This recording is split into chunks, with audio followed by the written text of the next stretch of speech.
Red Nation, are we here? The best show for Chicago sports.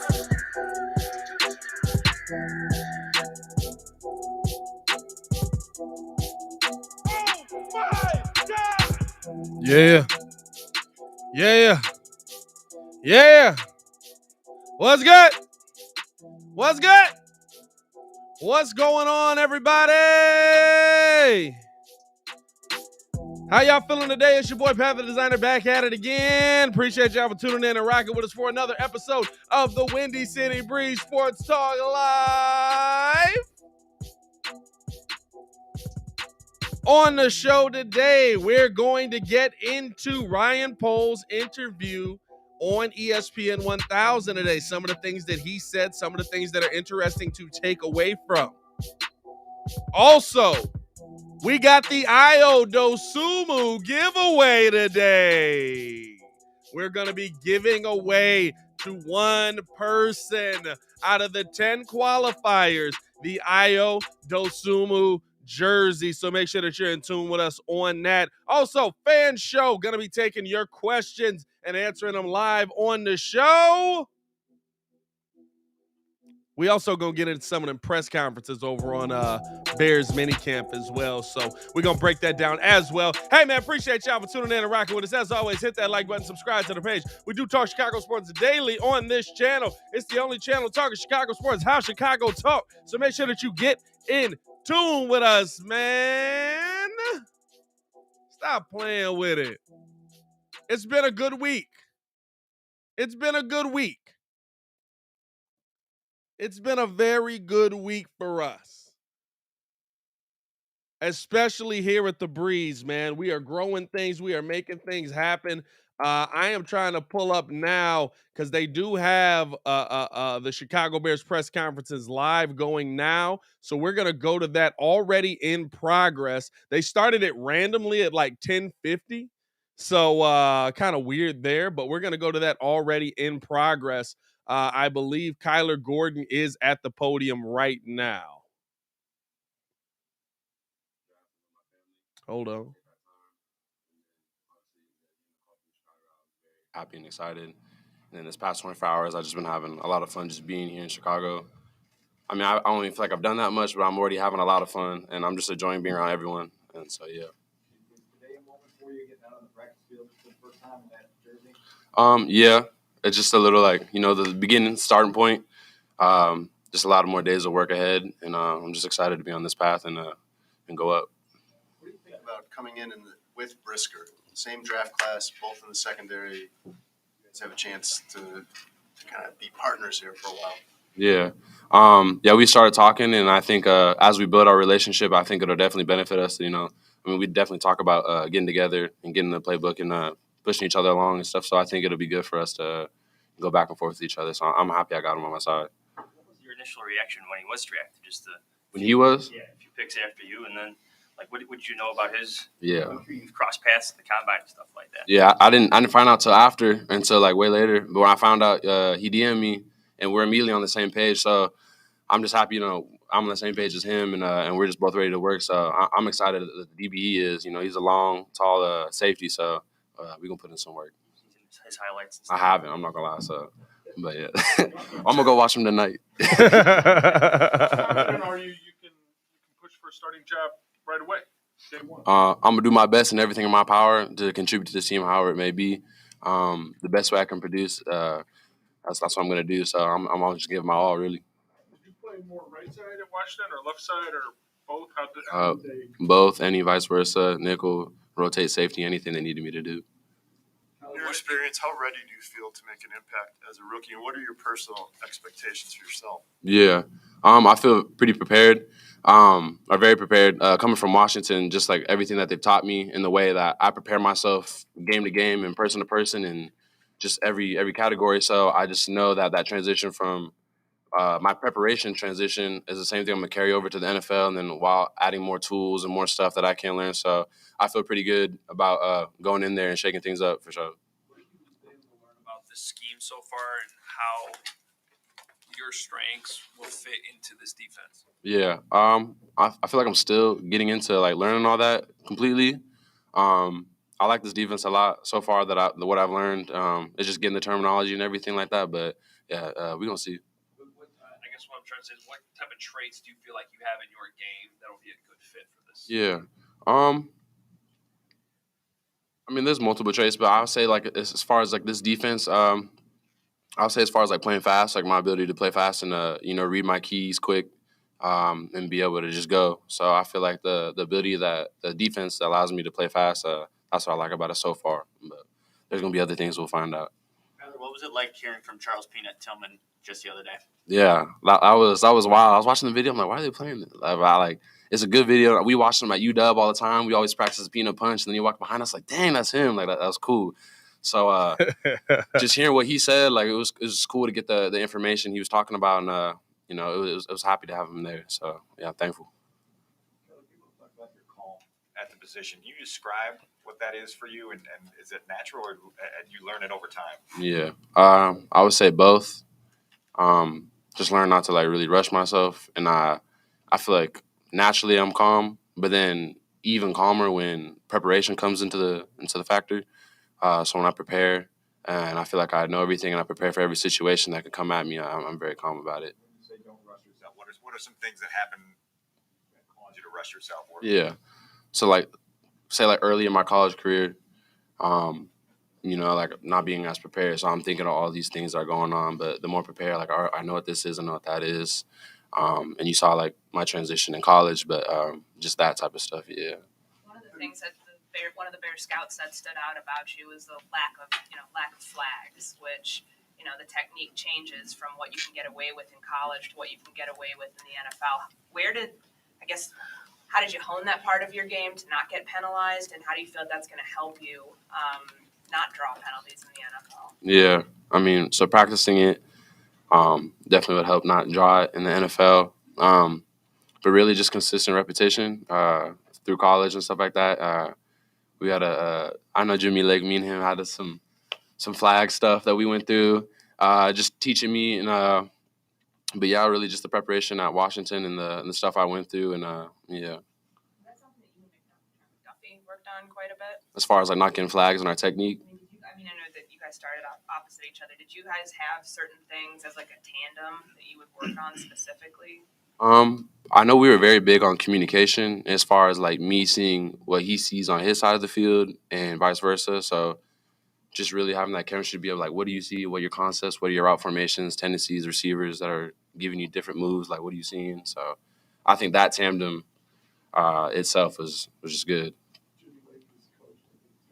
They're in the league now, and he was on the radio. I don't know if you heard it in Chicago, and he said that you're the best athlete he's ever coached. What's your reaction to that? Thank you, Jimmy. Yeah, I do. I mean, I agree. I just, I'm ready to put in more work, and there's just more than athletic ability really at this point. I feel like now I'm just trying to keep increasing my knowledge of the game in every way I can. So really just trying to take that next step in my game as well. What does it mean to be part of that Washington defensive back? Yeah. Yeah. Just a big brotherhood, really. And we know, I like the way that we work. It's very efficient, very prepared, very confident in what we do. And I just like our formula. And our formula has always just been great. And you can see it be brought down every class that comes into UW. And so just to have that group and the way they process things and do things, is amazing. Even as a high draft pick, how do you know you're going to make an impact in the league? Is there any unknown? I mean, you never played. There's different speed of the game. Also, are there things you've watched, like watch NFL games or seen? What indicators do you have that just tell you in your heart that you're going to make an impact in this league? Yeah, no, I watch the NFL all the time, and I'm constantly like a person that looking for corrections. I'm watching what can I do to get better. So when I'm watching NFL games, I'm thinking I'm taking pieces from their game. If they're doing good or if they're doing bad, that's not what I'm going to do. So just consistently learning. So I do watch a lot of games and just applying it really. Different players you've seen that you've played with or against that are making an impact in the league, and you say, hey, I can do that. Yeah. So even the DBs before me that came out Washington, when I see what they can do and I know like my abilities, And just the players I have played with that are in the league too. So it's just Anyone in particular, or that's a kind of a. I want to say anyone in particular. I've been through like a lot of guys that are playing right now, so I feel pretty good. Have your new Bears teammates reached out to you? Yeah, they have, and they've all just been very welcoming on social media, just saying like, let's get ready to go.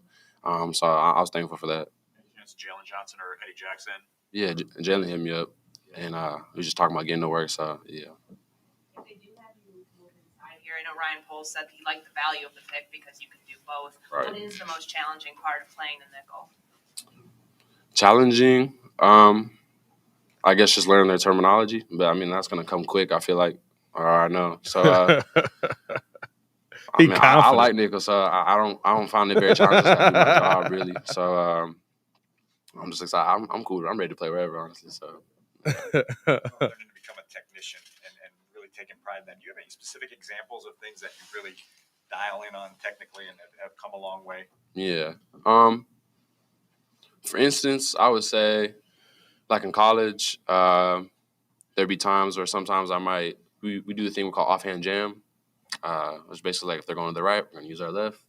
And sometimes I would accidentally throw my right out and they'll lock my hip out. And so, just getting the repetition, recognizing it, seeing how it's hurting me in the game and how it's affecting me, film, and then just breaking the habit. So stuff like that. Yeah. Your new teammates ask you to show them your dancing skills. No, they haven't. I feel like they're going to though. In all seriousness, too, like, what has anyone asked you about it? I mean, now like everyone knows about it now after the draft. Have you had any new teammates ask you and just kind of curious about it?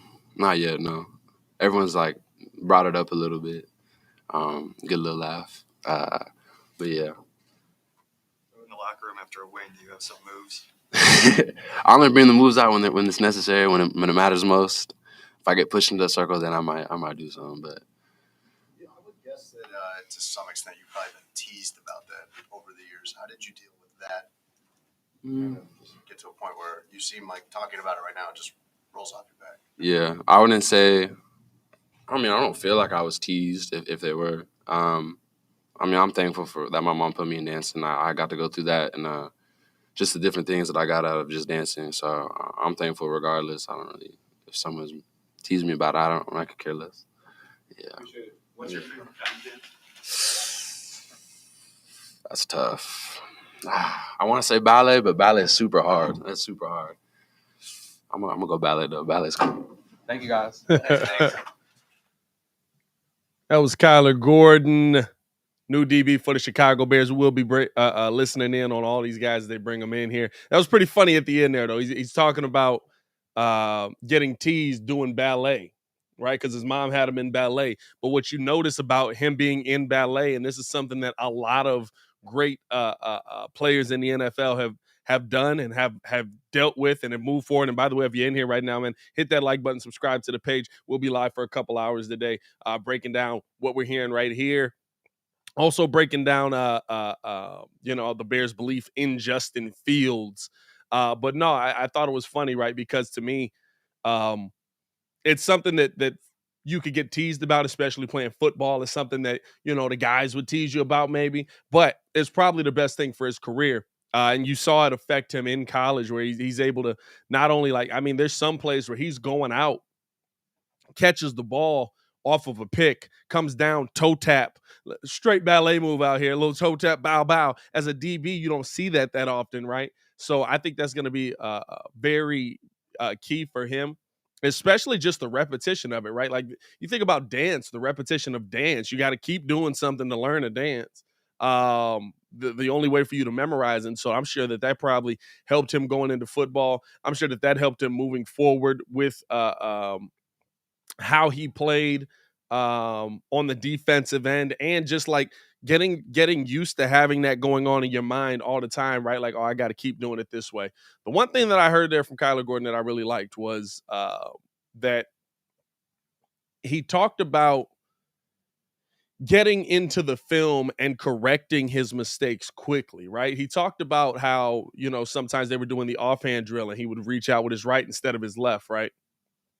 To me, that's seeing somebody who comes in and is ready and understands the adjustment, right? Like you heard Velus Jones Jr. We didn't get a chance to hear him because he came on a little bit before Kyler Gordon did and before the live started. But Velus Jones talked about just coming in with experience, coming in with preparedness, coming in with an attitude of maturity already, right? And I kind of feel that from Kyler Gordon. Like Kyler Gordon, not only coming in confident, not only coming in with an understanding of the game, but when they asked him about, hey, when you look at this play, when you look at how you're going to run the nickel, what's the difficult part of it for you? I don't think he's being cocky when he's saying, it's not that difficult for me. I actually enjoy playing nickel, but it's something that he studied over time. It's something that he studied over the years. And so you got to give him credit to me on that, right? Some other things that I noticed about Kyler Gordon just seems like he comes in with an excitement about working with the guys that are here, with an excitement about working with the tandem that's here. And I'm not gonna lie to you, I feel good that the Bears went out and got him. Some of the things about Ryan Poles' press conference this morning, they asked him about, would you rather have gone with the name that you felt like you needed or the position that you felt like you needed or the best player available? Ryan Poles feels like Kyler Gordon was the best player available because he agreed that, no, you have to go with your board. You want to trust your board. You spend all this time setting your board up for a reason. Who's the best player available? Who's going to grade this thing out? And Kyler Gordon for the Bears graded out as their best player available in that situation, right? And so I feel like that's a good position to have your GM operating from, right? Because if you go best player available, is it going to take you some time? Are you going to get the exact pieces you need? Maybe not, right? But eventually you're going to get, or the exact pieces you want, I should say. Maybe not, right? But eventually you're going to get to the point where you have so many of those best player availables that you're going to be able to build your team up as a threat every single season. And yeah, you might have specific things that you go into the off season that you want to focus in on and that you want to get some help. Like we came into this off season, right? And we just kept talking about wide receiver, wide receiver, wide receiver. You got to get him a wide receiver. You got to get him a good wide receiver. You got to get him to that next level of wide receiver. Well, guess what? On Ryan Pace's board, wide receiver didn't grade out as well. And when you have as many holes as the Bears have, that means that, hey, we're going to go best player available in this situation. Now, it's yet to be seen if Kyler Gordon is the best player available. But at a minimum, right, if he is, now you've got the tandem with him and Jalen Johnson. Now, here's the best part about it, right? We've spent so much time talking about, you got to figure out what Justin Fields is going to be. We don't really know what Jalen Johnson is. We can't come on here and say we know Jalen Johnson's a great DB. I don't know that. But it's not because Jalen Johnson didn't play well last season. It's because they didn't throw him the football because the dudes on the other side sucked so bad, I don't have to throw him the football. Where's Kendall Vildor? He's on the ground getting burnt up. Yeah, I'm saying, like, so it's to me, right, it's the give and take of it. Like, yeah, I would have liked to see them go receiver or for me personally, right, offensive lineman at that second at that pick 48. But I can't be mad at Pace's process, and I can't be mad that Pace trusts the process. And it's not just, oh my God, we have to switch this now because this player became available, and now that's the only way we're going to do it, right? Like I feel like with Pace's process, Ryan Pace's process was, we have this process, but we can deviate from it at any point. You know what I'm saying? Like, for me, Poles comes in with a this is what we set up. We've spent months doing this, but we're going to stick to our plan. We're going to stick to what we have in the room. We're going to stick to doing what got us to this point. With Ryan Pace was more like, hey, we've got this plan, but we could deviate from it at any point because you never know what's going to come up in the draft. And he would take these swing and misses, or he would take these swings, and if he hits, yeah, that's great, right? If he hits on Mitch Trubisky, it's great. He didn't. He missed. Swung and missed. So now you deviated from your plan. You didn't trust your big board. You moved up. You gave away capital, and it continues to set you back. So I do like that about what I heard from Ryan Poles this morning. It seems like Kyler Gordon is going to be, at least coming in with an understanding of where he needs to be. I can guarantee you he's got the talent to do anything. Like he said, it's really the terminology. And I think that that's something that will come to him quicker than he thinks, because you've got that repetition already set in place. You've got that mindset already in there that, hey, I feel like, or because he did, like I said, because he did dance, because he's played football his entire life, like all of that is just repetition drilled into your brain. It's just continuing, do it again, do it again, do it again, do it again. And then once you get to the point where now repetition is the norm for you, he'll be able to pick up on the terminology quickly. And I think that will set him in the right direction quickly. Could be talking about him as a defensive rookie of the year candidate, possibly, if he can catch on quickly, especially with some of the help that he's already got on that side. Hey, man, I appreciate y'all for tuning in and rocking with us, showing love as always, man. Hit that like button, subscribe to the page, because we do talk Chicago sports daily on this channel. It's the only channel talking Chicago sports, How Chicago Talk. I just need you to go ahead and Push the button. Come on. Push the button. Come on, push the button. Yeah, come on, push your button. push that button, man. Hit that like button, subscribe to the page. Shout out to y'all for tuning in and rocking with us, man. We got a lot coming to y'all today, man. We wanted to do a fan show. We've been wanting to do this kind of show for a while, where essentially y'all just come in, drop questions, we answer a bunch of questions. So we're going to do that today as well, along with the DOSUMNU giveaway. The DOSUMNU giveaway, we're going to do it about 12:10. So stick around on that. So we got that coming up in about 50 minutes, something like that. So stick around on that and just drop some questions in the chat that you want answered, and we will be popping back in and out on the rookie press conference and stuff like that, man. Shout out to y'all for showing love as always. Here's a question that we asked at the beginning of the week based on how the draft comes down, and Ryan Poles said that Ryan Poles answered it today. We talked about, is there a belief in Justin Fields in the building? Because the Bears didn't go get wide receiver help, because they waited in the draft to get offensive line help, is there a belief in Justin Fields? And I felt like at the time it was completely idiotic to say that there wasn't a belief in him, because there was so much that they did on the offensive side. It's just not at a position that we like, right? Like, there's so much they did on the offensive side. Bringing in Lucas Patrick is a help to Justin Fields. Bringing in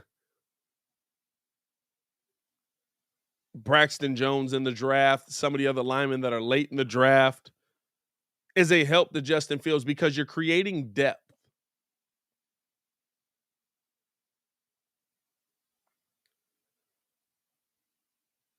We may not view those as the glamour positions, but if you look through Bears history, what's been the reason that our quarterbacks have been so unsuccessful? It's impossible to miss as much as we have. But to me, we've been focused on the wrong positions. We've always focused on, you got to go out and get whoever it is, Jay Cutler, a premier wide receiver. What do they go get? They go get Brandon Marshall, his boy. You got to go get a great wide receiver to pick. What are we going in the draft for? Let's go get Alshon Jeffrey. Now, Alshon, a later pick, worked out. But we focused on quarterback and wide receiver so much that we haven't consistently put protection in front of the guys. I don't think there's a bigger belief. And Ryan Poles said it in his interview on ESPN 1000 today, that not only does he believe in Justin Fields, this team believes in Justin Fields, and they're going to set him up so that he can succeed. And that's the biggest thing. I've seen, not to say Justin Fields is at that level, but I've seen mediocre wide receiver talent work well if a quarterback has time to get him the ball. As long as they can get separation, there's an opportunity for you to do that, right?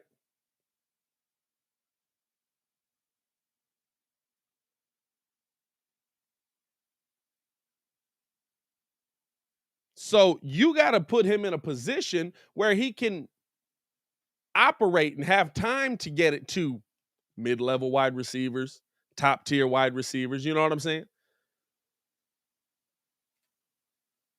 We got another press conference getting ready to crack off here. We're going to go out to the Bears facility out at Alice. What do you want to do? Everything's at the main station. Never mind. Now everything's here.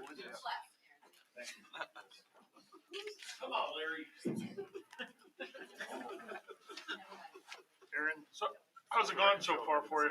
Oh, it's going good. You know, it's a lot. It's a little bit more complicated than college, but coach has been doing a good job of keeping me updated and letting me know, like, the plays and helping me with it. So it's been going good.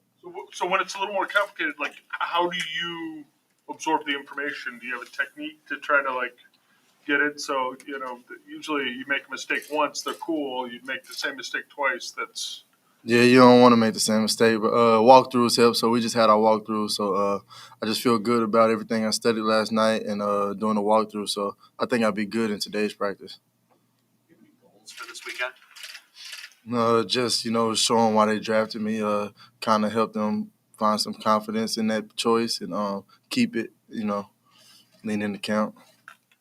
One of the scouts that we talked to said, I think something that stood out to him was that you were always at Baylor in a 1A, 1B system with the running back room. What was that like, being part of that, and how do you, I guess, go in and process having kind of a running mate with you?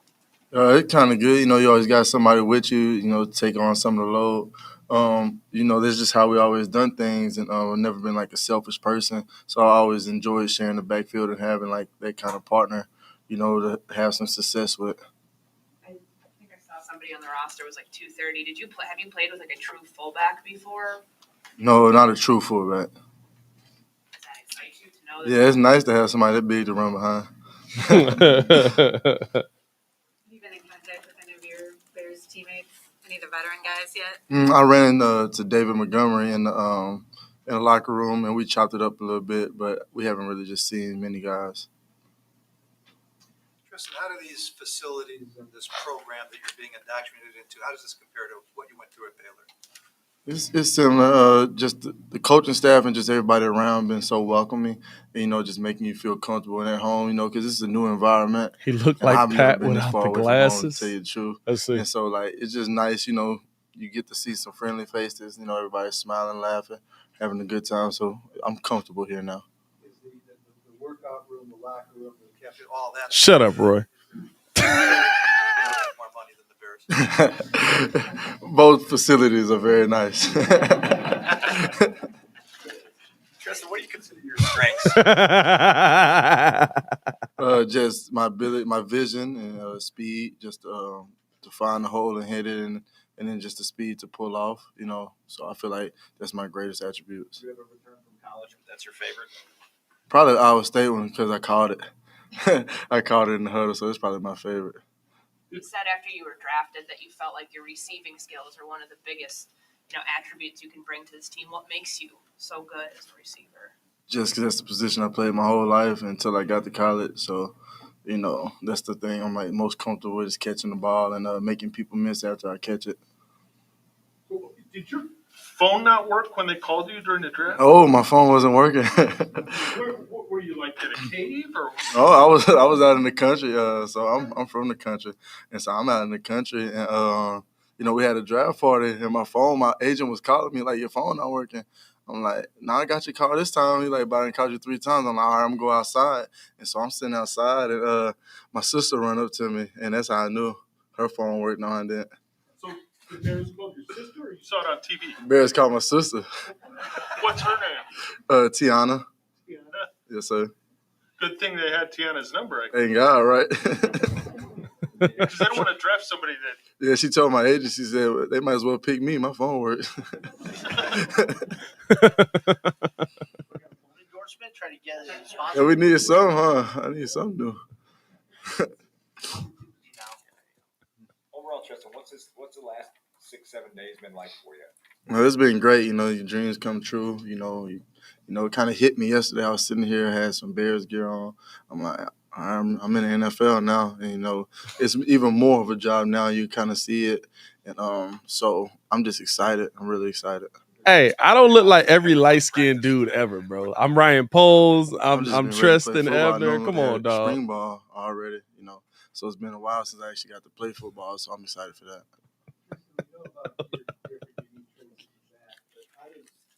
I can't even argue it though. I see a lot of outside zone, and we've been going over there a lot, so I feel very comfortable running outside zone. That's the offense I ran this year. That's all we ran. And so I'm excited to show like that side of my game too. Oh, that's what happened when you talk Chicago sports. He said, "See what you would look like after a couple push-ups." Forget I you, watched a dog. lot of Devin Hester.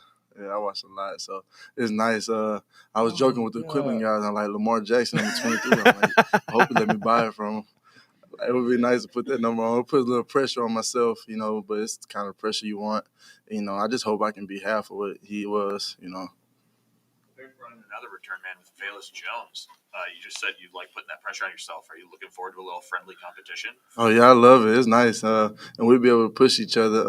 I watched some of his tape, too. He's really good. And so, I think it's fine. I've never been scared of competition, so it's good.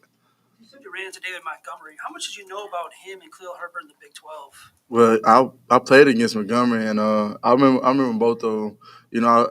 Obviously I knew Montgomery a little more because he was one of those guys in the Big 12, and he was at Iowa State, and he did like really good. And so I made a joke because he had a fight with one of my teammates during the game, and so we talked about that. But yeah. Appreciate it, guys. All right, thank you guys. Hey, that's all you need. That's all you need. We don't need no long commentary. Shout out to Treston Ebner. He a wide receiver. Forget y'all, man. Hey, this is the thing, dog. Every light-skinned dude in the world looks like me, apparently. Like, no matter what, every light-skinned dude in the world looks like me. Like, any light-skinned mixed dude the Bears bring in, it's me. What's up with that, man? Why y'all on my heels, dog? Now I got to start roasting people out here. It is what it is. What did he say? Baki said the Bears know Pat philosophy on running back. So they said we're gonna pick one that look like him. Not finna let this running back leave. Hey, I'll tell you this right now, dog. I'll tell you this right now. That man's absolutely will be out of here in 4 years as we draft another one. Stop playing with me. But shout out to him, man. Hope his career has a long lasting career. But that's pretty wild, dog. I'm not gonna lie. I take that one over polls. I feel like y'all stretching it a little bit with polls, right? I take that one. Okay, I give you that one. I'll hold that. No. Treston Ebner, nice player. I like where we got him right. I feel like you did bring him in kind of to be a return man. And then slowly work his way into that running back room, right? I could see him probably more on kickoff return, and you use Velus on punt return, which some teams do, right? You split the time between them. But I feel like he said, the interesting thing about him, not only just the speed, right? He's got a 4.4 40 time, but his ability to catch. He played wide receiver his whole life. So he's coming in with a wide receiver's mentality, and then somebody's like, hey, we can hand him the ball in the backfield. So really liked Treston Ebner at the spot that we got him. I feel like he's going to be a versatile piece for us, and I feel like the Bears are going to be able to use him in opportunities where, yeah, he is a really good runner of the football, but he also is very good at he can also get out in space and make some things happen in the screen game as well. Let's get back out to the facility. So we got Jaquan on the mic. Jaquan, Tyler was telling us that you guys have been in touch, getting on the same page. What's it been like coming in to the building with a defensive partner? It's been great, just talking to him, make sure that we got the playbook down and, things like that. But, just make sure I have that chemistry with my teammate, welcome, we both came in, but, just make sure that we're both comfortable and that we could play fast out there on the field. And then, off the field, also had that great relationship. Yeah, how about just having like a friend having similar experiences going through stuff on the field together, but also off the field, becoming a professional football player? It's got to be a benefit for you.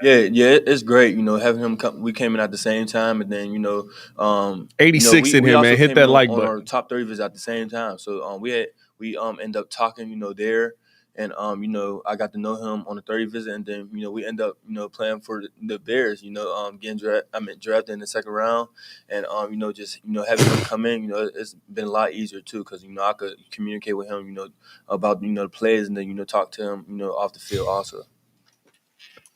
What do you hope this weekend allows you to show the coaches and stuff here? Just that, I know that I could pick up on the playbook fast enough and, just play fast.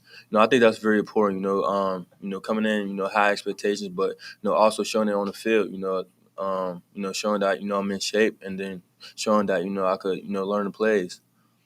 You're a guy who's been praised a lot for vocal leadership. Can you kind of just describe your comfort in that role, and then also kind of how you'll transition coming up to this next level and trying to feel that out? So just being a vocal leader, just good or bad days, just always being a leader, just always letting people know that you're there, but just having your teammates be comfortable, really just out there just trying coach everybody up, or coach myself up, just always trying to be a coach, transfer to here, just really just be myself, don't be no one else, but just carry that leadership to the Chicago Bears also.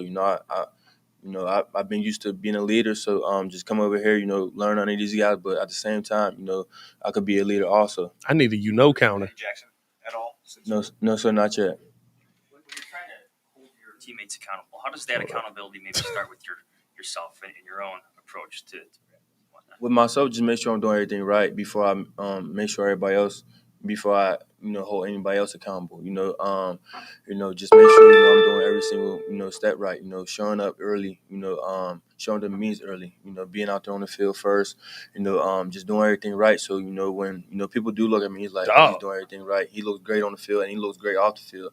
So just having that trust in my teammates, that chemistry in my teammates, to where they could look at me and be like they could listen. So. Have you thought about being Justin Fields' teammate as opposed to his? I'm trying to find like a ding. Yeah, I thought about it. That's too much. When I got drafted, I'm like, I should bet him about that number one. I do want that one, but I thought about it. Plenty of times. We had a couple great battles, but I have thought about it. Face him in practice, though. Yeah, I'm gonna face him in practice. I'm gonna get some back. Yes, sir. I met him last year. The first game against Wisconsin. He had some tips when I was on the sideline, and he had some tips, at the end of the game, and then I ended up getting his number. So we've been communicating, here and there. That was my question. You talked to him at all about being a 5th round pick, day-one starter, experience here in Chicago? I haven't talked to him, since I've been drafted, but back when I was playing and I was in college and he was with Green Bay, we talked a lot. What do you describe your style of play?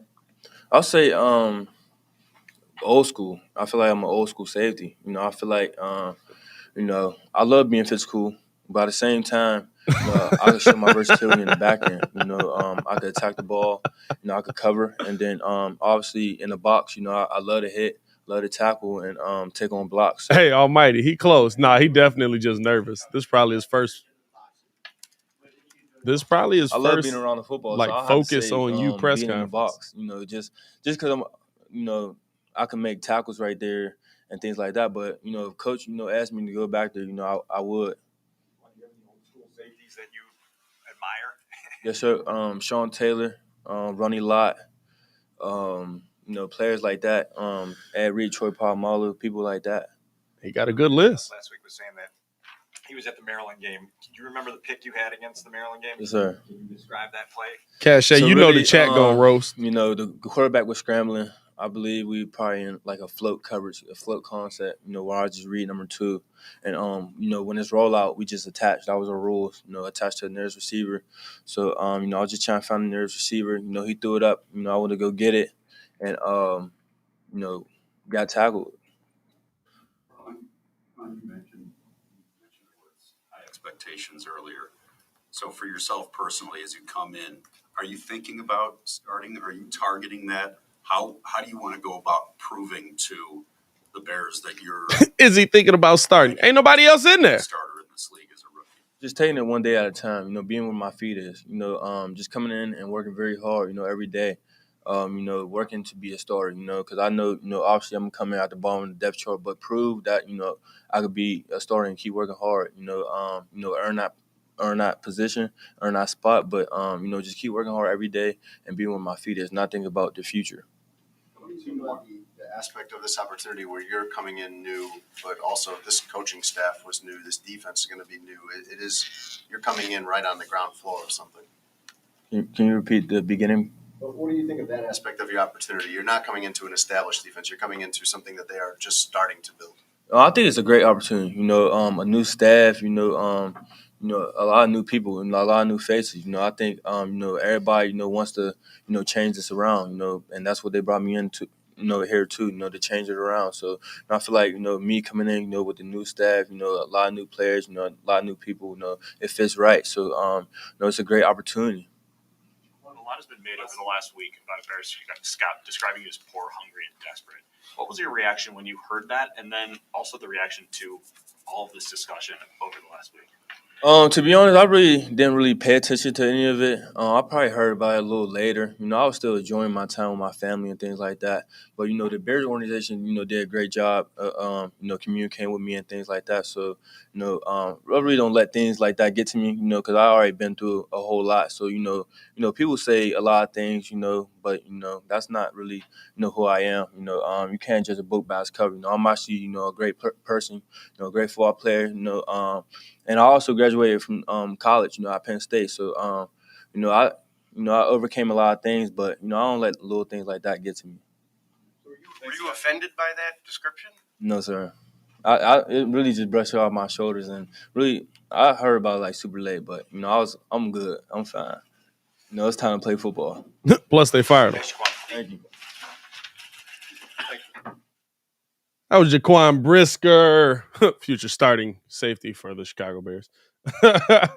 Definitely dropped a lot of knows in that. I do know. But no, I feel like, listen, we know what Brisker's going to bring. We know what Brisker's going to bring on the field. We know what kind of game he has. I like how Baki said what he say. He's like, "Come on, Pat, how you gonna disrespect Dane Cruikshank like that?" Yeah, no. Hey, look, Cruikshank gonna be the tight end stopper. That's it.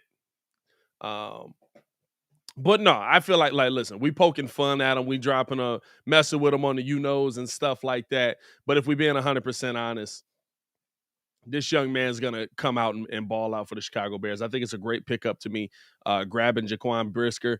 And I guess that was the end there of the rookie interviews. They just cut the video off. They didn't say bye and nothing. Good Lord. He could have said something to him. Guys. Okay, now we got that going on. But no, I feel like, and I think Baki tweeted me, they might break it up. If they break it up, I'll get Velus Jones as well. But I feel like, there's a lot to be said for the picks that Poles has made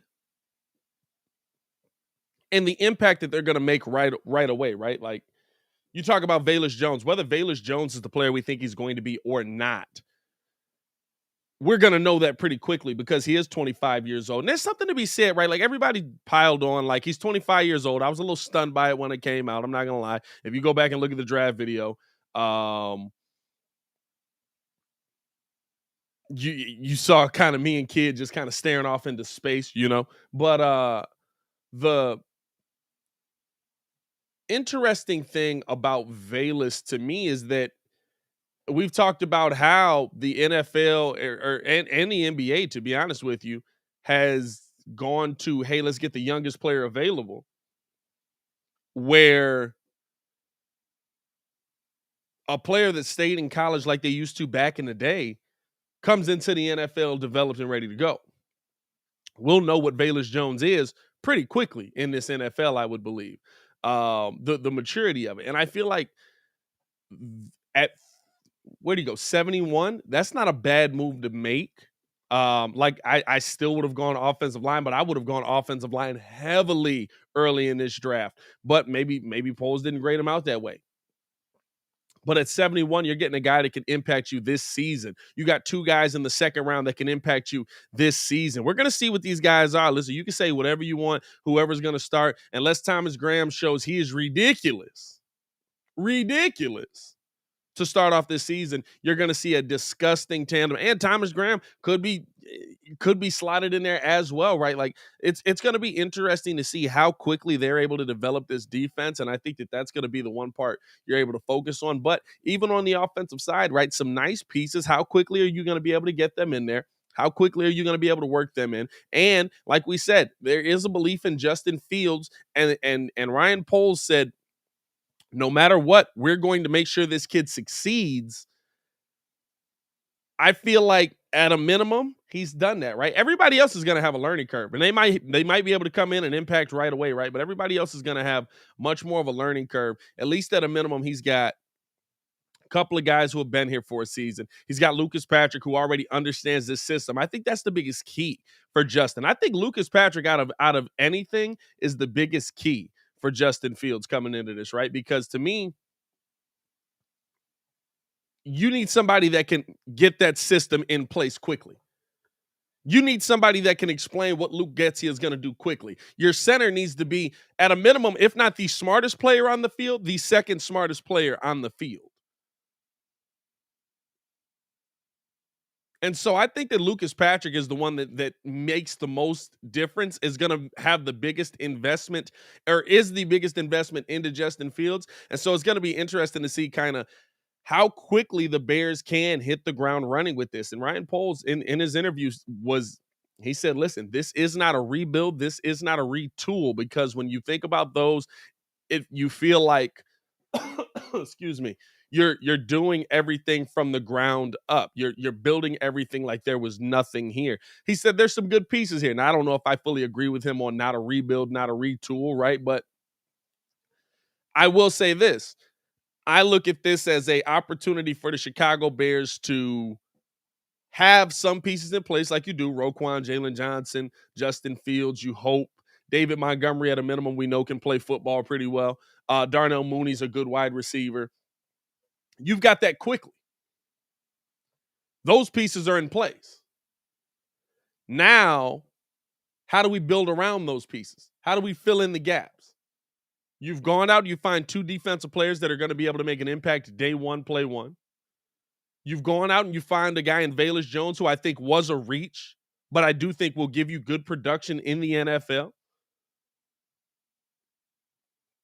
Those are guys that can hit the ground running immediately. On the as you start getting later, right? Like Braxton Jones to me is a guy that I feel like the Bears could have work his way in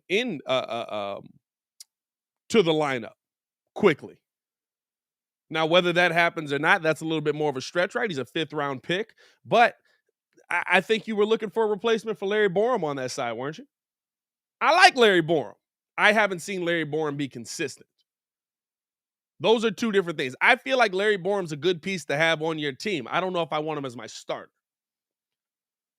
Last year, you had to have him as a starter, and he wasn't able to go 100%. I do got the Velus Jones interview. Let's listen into that because we didn't get that on the show. He talked for about 10 minutes, so that'll be good to hear. And then we can get into getting ready to do the giveaway and talking with you guys, answering you guys' question, man. This is a fan show. We want to make sure that we're giving back to the fans. We want to hear from you guys, the fans, and answer your questions. We'll put them up here on the screen, man. If you want to make sure your question gets heard, drop that mug in the super chat. Shout out to y'all for supporting the show. Let's go out to Velus Jones real quick and hear what he had to say. Starting it off with a yawn, brother.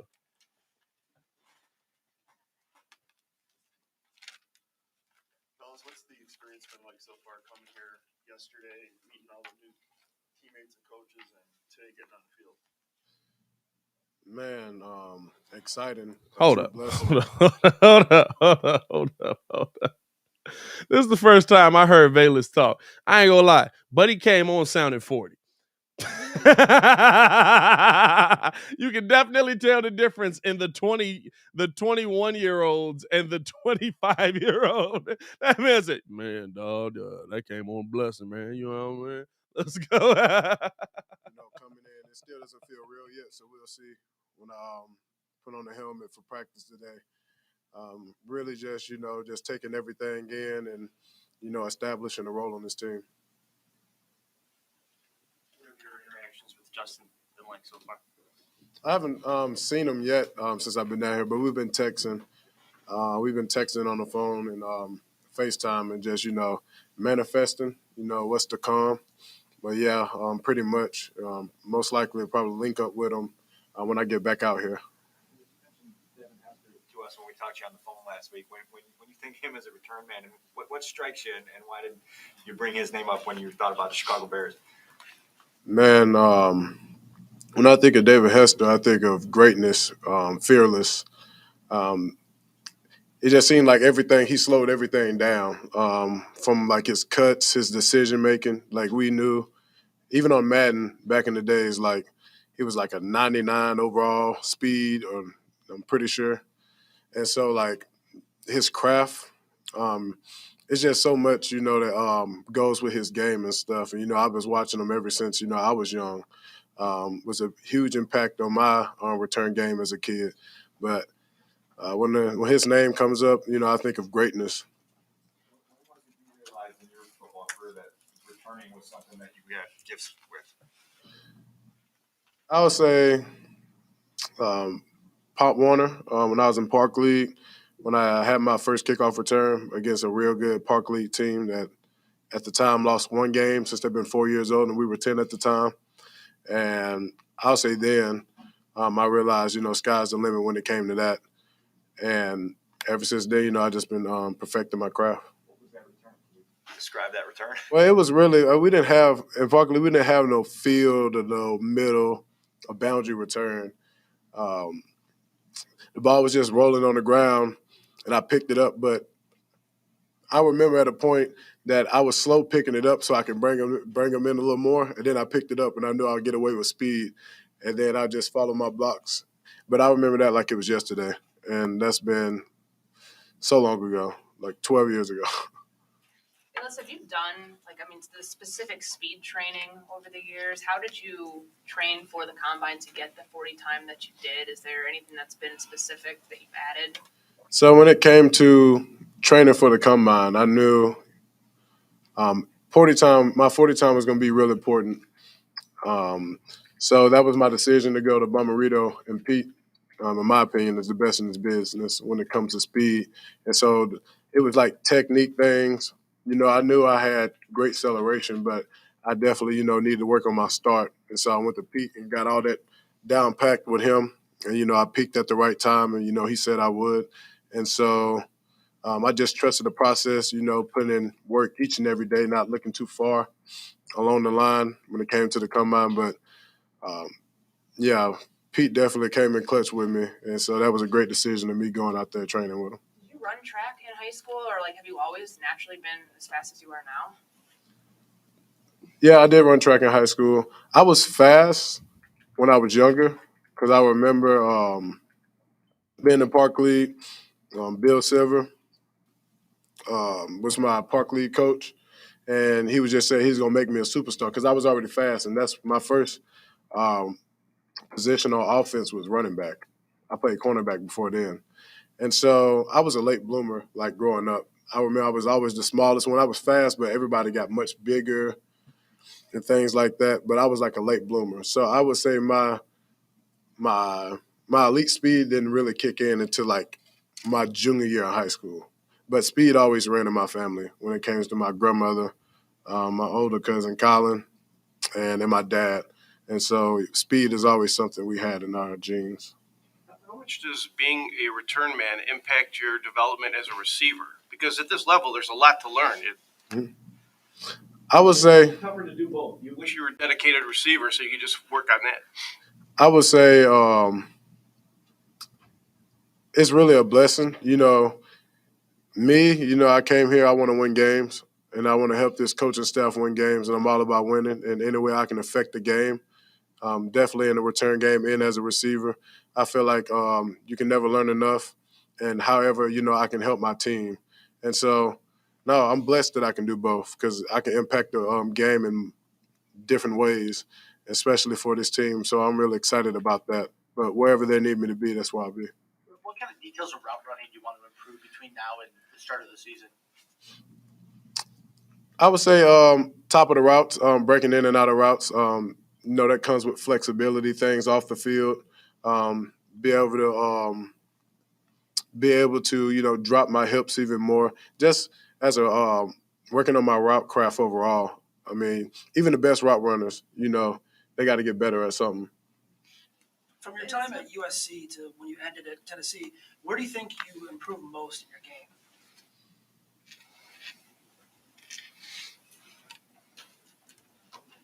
I would say it was all about playing time. The opportunity I got. You can't really experience anything if you're not out there as much. And so when I got that opportunity, now I can experiment other things I need to work on because it's kind of hard to compare, especially on the offensive side, USC and Tennessee. Because I got the opportunity at Tennessee, I ran away with it. But now I can actually compare my Tennessee career to my rookie year. And so, just working on that, and then I'll be able to compare and contrast. But I really didn't even get the opportunity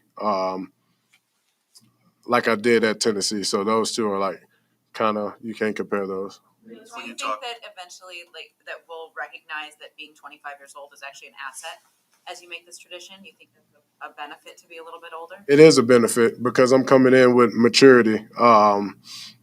I'm all about my business. I was young, but now that I'm older, I realize like what's at stake. And this is the best job in the world. And so, like I said before, they're getting a guy that's mature, don't care much about partying, just coming in, and I'm ready to establish a role in this team to help us win games. Definitely, my mind is screwed on right. And so, yeah, they're definitely getting a mature guy that's all about his business. Is going to help this team in a way possible. And when you talk about being a late bloomer, do you feel like as a football player that actually were you able to use that sort of mindset to help you with your development as a football player, maybe coming on a little bit later? I would say, yeah, with the are you saying as a You talk about being a late bloomer, like did that help you? Like become a better football player, maybe taking a little bit more time to develop than maybe other guys? Oh yeah, it definitely helped me, especially like I said, being a late bloomer growing up. I had to up my game, if I can say, especially being around my older cousins and stuff, them being much bigger than me, and things like that. I feel like it pushed me, it drive me harder to get where I'm at nowadays. And it all came with like off-season work. Even in high school, I was always at QB Country with David Morris and Jack West, working on my craft, even when it wasn't my time to shine on the football field yet. And so that all came with like extra work and off-season work. When it comes to the receiving element, you personally, I mean, there's a clear need for production at receiver on this team. How do you, even as a rookie, how do you look at that as an opportunity? How do you view it coming in, and what do you hope to accomplish? Show them the reason why I'm here in the first place. When the ball touched my hand, make a play. Charles Tillman addressed the team earlier today. No, he's a defensive guy, but what did you take away from hearing him speak to the team today? You talking about the meeting yesterday? Okay. Man, it just shows like the passion, especially the passion he played with. And it goes for even the offensive ball, the passion you play with, the greatness, the determination. It really fired me up, even though, he was a defensive sided guy, just showing like even the history here, what are the standards. And so, yeah, that definitely fired me up as a receiver. Thanks, guys. Thank you. Gord will be up soon. That's Velus Jones Jr. breaking down his thoughts on rookie minicamp and where he's at coming into this thing, man. Hey, we appreciate y'all for tuning in and rocking with us. As always, man, hit that like button, subscribe to the page. This is the only channel that's talking Chicago sports, how Chicago talk. So make sure that you get in tune with us. Ain't nobody else giving you this level of content out here, man. Stop playing with us, man. Y'all need to go ahead and just Push the button. Come on. Push the button. Come on, push the button. Yeah, come on, push the button. push that like button, subscribe to the page, man. We do appreciate all the love and support. We also are going to be giving away this DOSUMNU jersey in about 10 minutes. So make sure that if you're entered in the contest, there's 10 names that qualified. Q, Jamal, Shay, Angel, Marv, Mike, Jeffrey, Chef, Mac, McSeason, James. Make sure that y'all are ready to go and are in here for the DOSUMNU jersey, man. We're gonna have that spin randomly come through. I'm looking at the wheel going a circle right now. First things first, though. Hey, let's get this ad read out the way and then get into some of your thoughts, man. We also want to get into how you guys felt about what you heard from these guys. What'd you feel about Velus Jones Jr.? What'd you feel about some of these some of the other rookies that we saw coming in here today and just giving their thoughts on this whole thing, man. But first, I do got to tell you something. It's spring, or I had a stroke right there. Y'all saw that? It's time to dig yourself out of winter hibernation. Spring is here, and it's time to get sprung with Blue Chew. That's right. This episode is sponsored by Blue Chew. Guys, confidence can take you far in life. It can also help you in the bedroom, especially when it comes time to step up to the plate. That's where Blue Chew comes in. Blue Chew is a unique online service that delivers the same active ingredients as Viagra and Cialis, but in chewable tablets and at a fraction of the cost. You can take them anytime, day or night, so you can plan ahead or be ready whenever the opportunity arises. You know what I'm saying? The process is simple. You sign up at BlueChew.com, consult with one of their licensed medical providers, and once you're approved, you'll receive your prescription within days. Best part, it's all done online. So no visits to the doctor, no awkward conversation, no waiting in line at the pharmacy. Blue Chew tablets are made right here in the U.S. of A., and so they're prepared to ship to your door in a discreet package. And here's the thing. With Blue Chew, men everywhere are excited to see the postman, because when your package has arrived, your package has arrived. You know what I'm saying? So here's the thing that we need you guys to do, man. Go over to BlueChew.com and use the promo code Windy City for and just pay $5 in shipping at checkout. That's BlueChew.com, promo code Windy City to receive your first month free with just $5 in shipping. Visit BlueChew.com for more details and important safety information. And we thank Blue Chew for sponsoring the show. Now, what are your thoughts? What are your thoughts on where the direction Ryan Poles went and where this team is set up for the future? Because to me, you can't undervalue bringing in guys that are going to make an immediate impact. Do you like that Poles went best available player in his mind off of the board, or would you have rather gone for a position? I'm okay with best available player. I really am. I'm okay with going to get the best available player. Because if you're going best available player, eventually you're going to get enough of those pieces that your team moves in the right direction. When you go for need, when you go for need, it's a complex thing. When you go for need, like the Buffalo Bills did.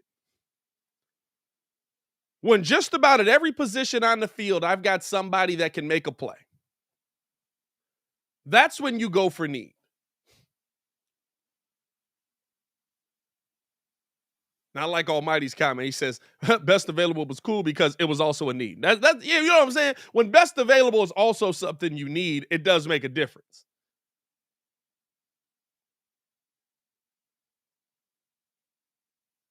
But I like going best available over something that you just need, right?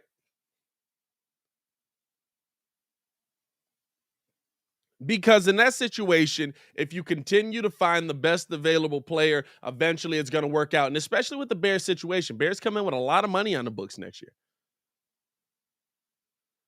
Bears come in with a lot of money on the books next year. Or off the books, I should say, next year. A lot of money to spend.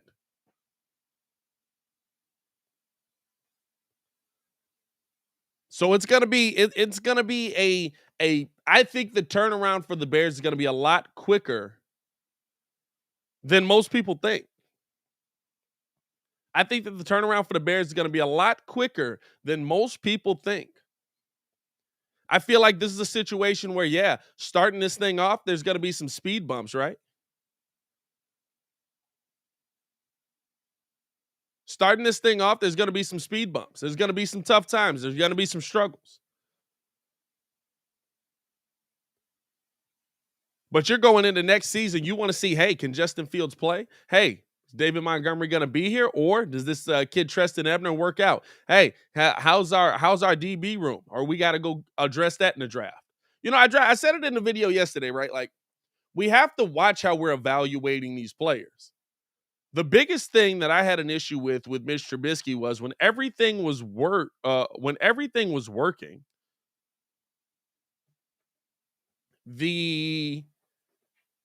And like he had great protection and the receiver was working and Matt called a great play. There were too many moments when even in that moment, Mitch didn't work. But when I looked at Mitch, there were certain games where I couldn't say, oh, Mitch Trubisky is a problem here. There were some games where Mitch was throwing dots and his receivers were absolutely dropping the ball.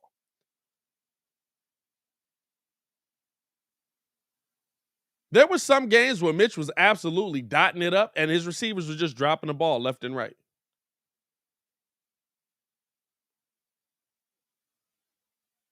Allen Robinson. Some games where there were 50-50 balls and you were like, hey, you're the number one. You got to come down with that. And he didn't, right?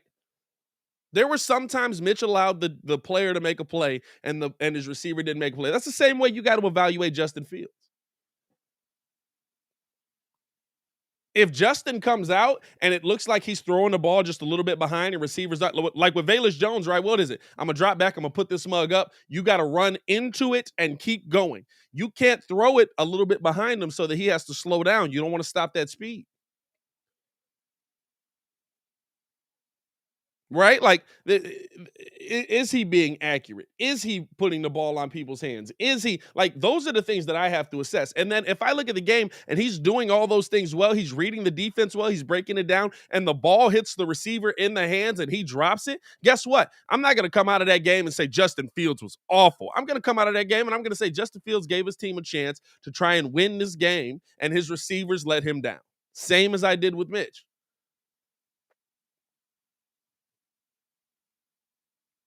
But we have to be honest in our assessment, right? And here's the biggest thing. Like I said earlier, when we're going into next season, I need to know that whether Justin's the quarterback of the future or not, that whoever we put back there is protected. Don't let Justin's future be predicated on a question mark. Let's be real. Bears fans, Mitch is going to Pittsburgh. Are you 100% certain he can't play? For me, I feel like he can be an average quarterback, best backup in the NFL type of player. But I'm not certain about it. I could be wrong. You know why? Because when he was here, he had Matt Nagy. He had a failed offensive line consistently. And he had a coach that wouldn't go to the run game.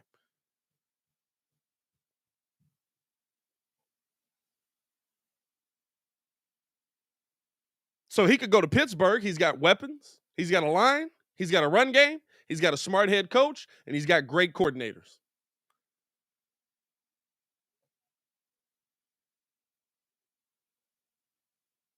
He might prove everything we thought about him wrong in one season.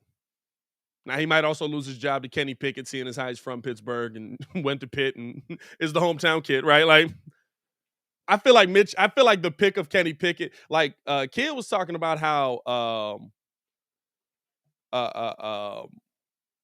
what was he saying? Kid was talking about how, by them not going Malik Willis, he felt like it was a better situation for Mitch. And I was like, I feel like it's worse. I feel like it's worse because, like, this is the kid that's supposed to be right in there. You know what I'm saying? This is the kid that was supposed to be, hey, I grew up in Pitt. I went to Pitt. Now I'm playing for the Pittsburgh Steelers. Like, that's a perfect storyline. Y'all know it's all about the storylines. If he shows any promise, Mitch ain't going to have a job there long.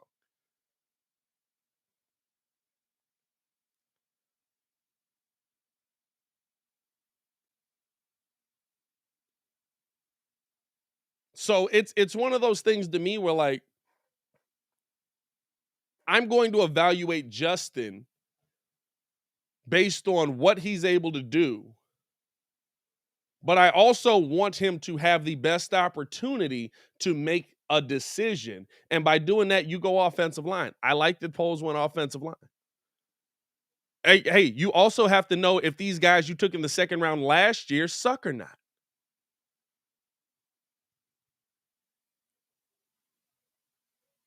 You also have to know whether these guys you took in the last season suck or not. Took Tevin Jenkins in the second round. Can he play? I don't know. Hope so. So I want all those questions answered before I go into my off season.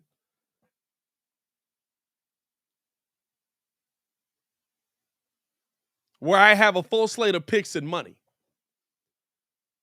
Because next year, I can really start to build the Chicago Bears. Next year, I can really get to the next level with the Chicago Bears.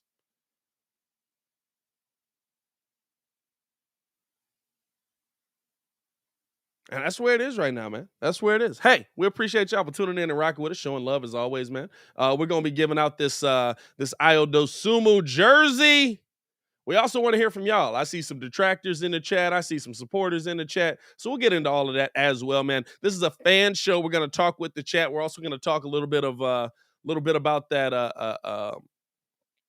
top the playoff games we got tonight. Game threes, we got a couple of good ones tonight. Hopefully, we'll see if they end up being good. But we got a couple of game threes tonight, man. But hey, first things first. Hold on, let me grab this mug here real quick, man. Let me grab this mug here. Hey. We got the DOSUMNU jersey in the building. Yeah, I'm saying it's focusing on me, so don't worry about that. We're giving this away at 13K. We have crossed 13K. Shout out to y'all for pulling up and showing love. And so we pull up the wheel of giveaway. Dun, dun, dun. Let's see if I got some music for this. Hold on. Let me see if I got some music for this. Let me see if I got some music for this one real quick. See if we got like some game showy. I don't know. Let's see if we can take this mug to the next level, man. Let's see. I don't really got no game show music in this mug. I ain't gonna lie to you. This music all kind of like. Let's go. Hold on. Let's go with it. Yeah. There we go. So we got Marv, Angel, Shay, Maul, Q, James, McSeason, Chef Mac, Jeffrey, and Mike. Who will win the DOSUMNU jersey? Here comes the spin. And the winner of the IO jersey is... Is it going to stop? Shay, a big supporter of the channel, showed love all season. Shay, shout out to you. You do get the DOSUMNU jersey. All right, we got to stop this music. I ain't going to lie to you. The music was wild, dog. Shout out to you, Shay. Hey, here's the thing, though. We do got to let y'all know this, though. Hold on. Give it a sec. Let me take this off the screen here. Bow. So y'all have seen the IO jersey. Shout out to you, Shay. Shoot us the information. Hit me in a Discord, in a DM or something like that, or just email it to me. And we'll get the jersey sent over to you, my boy. Here's the thing: should we? Hey, kids in here, should we reveal the next jersey now? We're gonna be giving another jersey away at 15,000 subscribers. 2,000 subscribers to go. Should we reveal the jersey now? Or should we reveal that mug when we get closer to the 15K? Y'all want to see what the next jersey is? Because hey, it's getting wild in here. That was the regular one. Can I send you some in the DM? Yeah, bro. Just shoot it to me in the DM. Just shoot me your information, and we'll send you the we'll make sure that the jersey gets to you. It'll be nice and gift wrap. Should we drop the next jersey now? We're gonna drop it now. Kids said go for it. Kids said go for it. Check. Let's do it. Hold on. Let me grab this mug. Don't worry about it.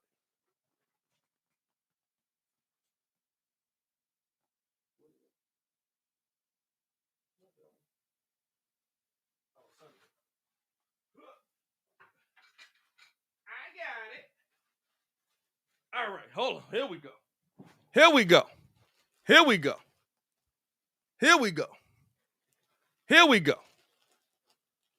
The next jersey that we're going to be giving away at 15K is going to be the My City Zach LaVine jersey from last season. Hold on, let me get this. Hold on, let me do this because I don't like that. I don't like that right there. I don't like that. I want y'all to see this, man. Let me stop that right there. Bow. Hey. Ooh. Ah. Ooh. Ooh. Ah.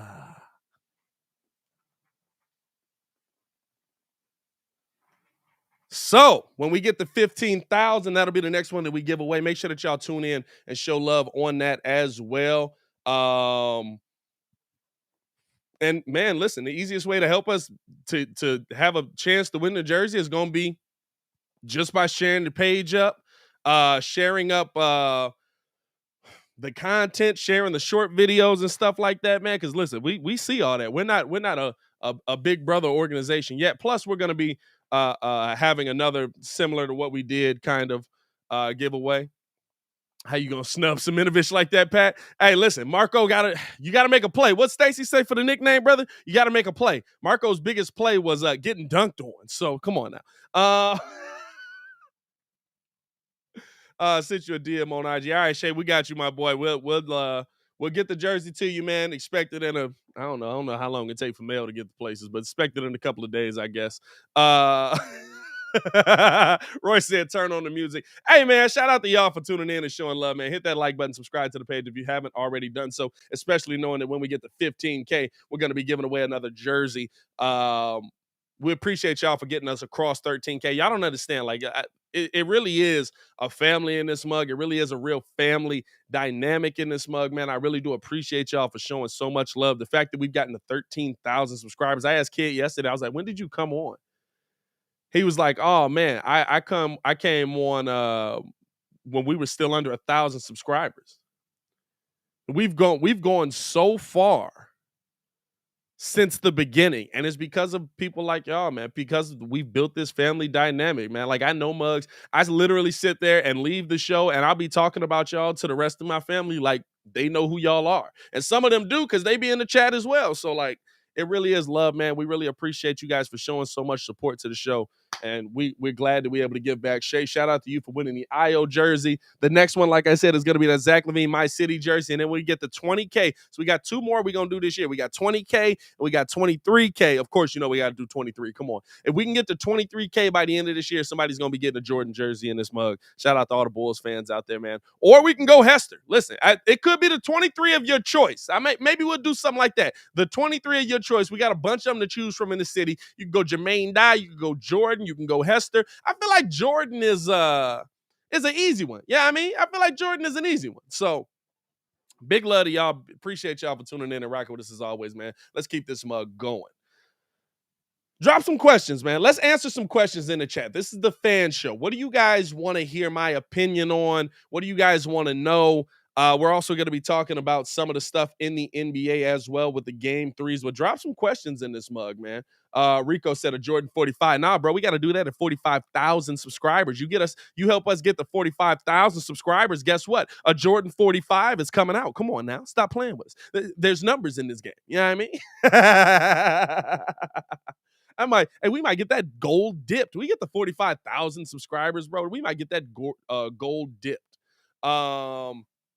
It doesn't have to be just Bears either. It can be whatever comments y'all want to drop. It can be Bulls. It can be White Sox, Cubs, Blackhawks, whatever y'all want to do. Life. You know what I'm saying? Like this is the second half of the show. It's a freestyle Friday. We enjoying ourselves. We're having fun. I appreciate y'all for tuning in. Let's see what we got here. Kevin asked, what gets the Bulls to the ECF next year? I'm going to be real with you, dog. Health. Like, there's some pieces you got to add, but the most important thing is health. If we're being 100% honest, right? Like, this Bulls team, I'm not saying that it's an easy cakewalk, you dig, but they have a better opportunity of getting past Milwaukee if Lonzo Ball's there, if DOSUMNU's coming off of your bench and giving you good production, if Zach LaVine is 100% healthy and he's able to knock down the three consistently. They haven't had health. This Bulls team they haven't been healthy. And that's the biggest problem that we've consistently seen all season. So, yeah, you can go out and add players. I think that you do need to go out and add some pieces. I think that they do need to go out and find some different pieces, especially at shooting. I think you need to sign some probably sign some big men. You know what I'm saying? Go out and get you some more size there. But, like, if Zach LaVine's not healthy, if Lonzo Ball's not healthy, it doesn't matter. It just doesn't. McSeason with a question. McSeason was in the contest as well. Who would you want to get back if we do a sign and trade with the Lakers? Who would I want to get back? In this hypothetical situation, who makes the money work? Renewable. We could do Sandberg as well if you wanted a Sandberg. If you win, help us get the 15K to find out. Or 23K, I guess I should say, to find out. Bro, I don't want nobody from the Lakers. I'm not gonna lie to you,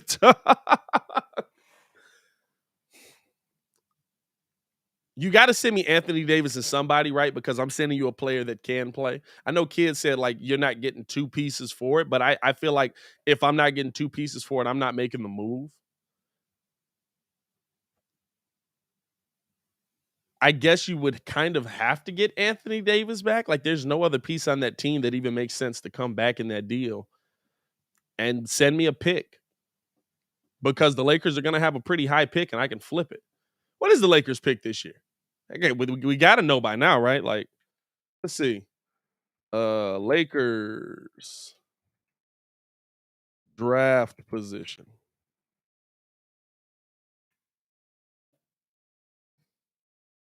Los Angeles Lakers future draft picks. Let's see.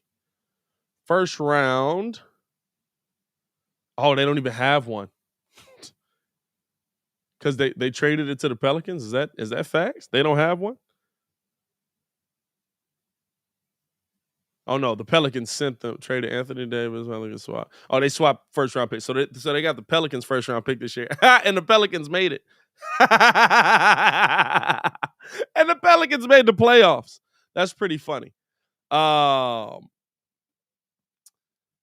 pretty hilarious. I'm not gonna lie to you. So dang, yeah, they're gonna have to figure it out. Shay says, shout out to Shay, our winner. Should the Chicago Bulls draft EJ Liddell? No, Bulls shouldn't draft anybody, in my opinion. Use that pick to go get you a player that's ready to go now. There's a certain amount of development that you can have on your team when you're trying to win. And right now, I don't feel like I feel like we've maxed that out, right? Like Io and P will. And Marco's gonna you hope Marco develops, but like Marco's kind of the odd man out in that situation. So, like, you don't want to bring in a ton of development pieces yet. EJ Liddell probably comes in, and I'm going to be real with you. I haven't done a ton of breakdown on him anyway, but he probably comes in and he's able to make an impact, but is it going to be enough impact for you to get to a championship level? What did he say? BJ, 15K subscribers for a Brandon Marshall jersey. Hey, I love B. Marsh. I love B. Marsh. I loved him as a player. I loved him more so. I love him more so off of the field doing his interviews and stuff like that on YouTube. But I love B. Marsh, man. B. Marsh jersey don't hurt my feelings with it. Roy asks, was you nervous with the Stacey interview? Great job. Was I nervous? I wasn't nervous. I was trying not to look like a fanboy. I love Stacey King. I've told y'all on this. The reason I started doing this is because I heard Stacey King and then I heard other announcers where like they weren't as excited and they weren't like, it was like they didn't enjoy the game of basketball. They were just doing it as a job. Stacey seems like he really enjoys what he does. And so I didn't want to like fanboy. Like I had Stacey King on, bro. Like this is the dude that called the Derrick Rose can go up. You know what I'm saying? Spun him out of his Nikes.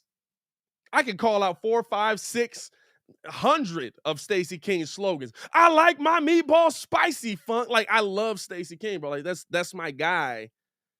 When I was watching sports talk, he was the guy that like was like always excited. And whenever he was on a radio interview, he was always excited about something going on with the game of basketball. I like people like that, man. If you love the sport, if you love the job, if you love what you do, it comes out. And that's why I do what I do with the passion that I do it with, man, when I'm calling these games, because I want to make them exciting for y'all, especially if you can't see them. Rico says, Pat, most likely to be moved, DeRozan or Vooch? Probably Vooch. I don't think either of them is likely to be moved, but if I was going to say the most likely, right? Like both things can be unlikely, but what's most likely to happen? I would say probably Vooch, right? Because Vooch is on an expiring contract. That's going to be more enticing to other teams that want to maybe start a rebuild or move some things around. If they were going to send you some pieces that are of value. I feel like the one reason why the Rudy Gobert trade in the end might actually have legs could be because Vooch gives you production. You probably send the 18th pick with it. You send them Kobe White. They get a young player. They get an expiring contract that you don't have to work with. And you also get an 18th pick where you can go out and get you a piece that you can build, start building anew around Donovan Mitchell. We know they're not going to build around Rudy Gobert. I don't know if Rudy Gobert is going to be back. And so I think that that's one that could grow legs. So I would say probably Vooch in that situation. Let's see. P Kid asks, what's the first splurge when you get your first real big YouTube check? What's the first splurge?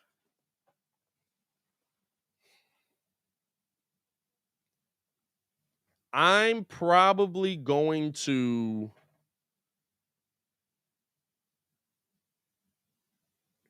I want to say the obvious one, right? But there's two things I want to do. So there's going to be a couple of splurges. I guess 3. One, I have to take my wife somewhere immaculate because she's been such a supporter in this journey. She's been somebody who absolutely, shut up, Baki. I see you. I got 2 chats going. Baki said a new chair. Forget you, dog.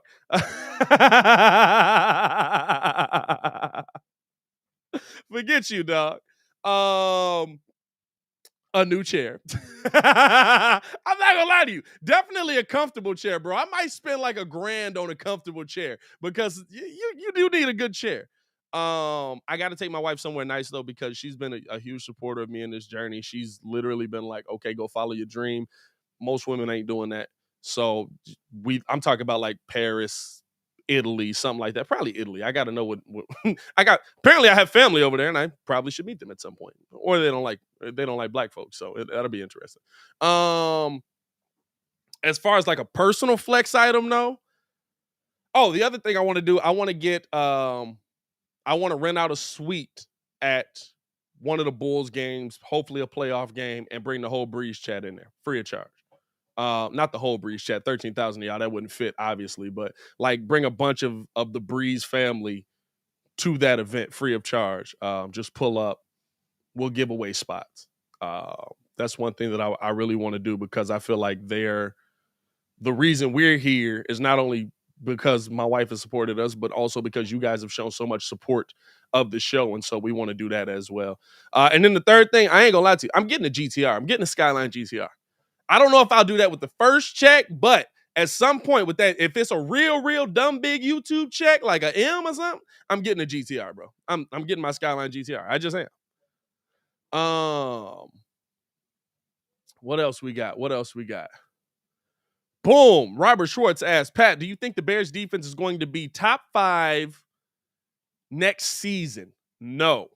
I feel like there's still a lot of holes to fill. That would be based on how good why can't I think of Dominique? What is the other pick we had named? Dominique, what's his last name? It's not Jones, right? I can't think of his name. Dominique something.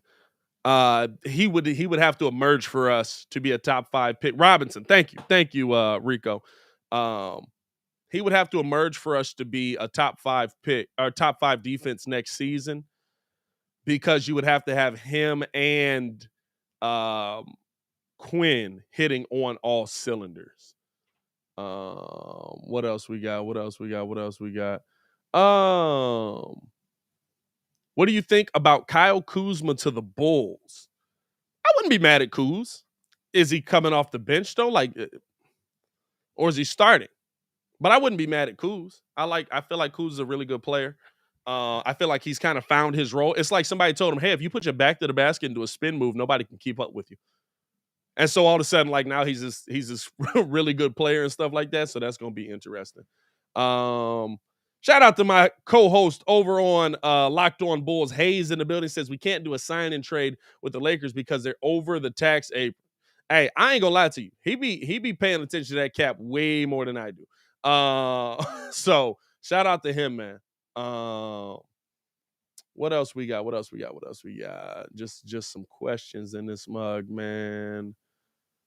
Chef Max says, what do you think is our best option to trade with if Zach leaves? Me personally, I say we try and get Shai Gilgeous-Alexander for a sign and trade. Here's the thing, right? You're not going to trade Zach to a team that has no hope, right? He holds all the cards. If you're going to sign and trade Zach's going to come to you and say, I want to sign with you. I don't want to be here though. So could you trade me here? Right? Like there's a give and take with a sign and trade. It's not just, hey, this guy has to, I want to go to the Lakers. Or I want to go to the Lakers, so trade me to the Lakers. Or, hey, I want to sign a trade. Okay, we're going to just send you to OKC, right? Like there's going to be I want to do a sign and trade with this team or keep me here. And so for me, I feel like that would be the Spurs, honestly, more out of anybody. But you never know, right? So I feel like, to me, the Spurs would probably be the name that I would say comes up most. But we'll see. I think Zach's going to be here. I think Zach's going to be here no matter what. What would a trade of Kobe White in the 18th give you realistically?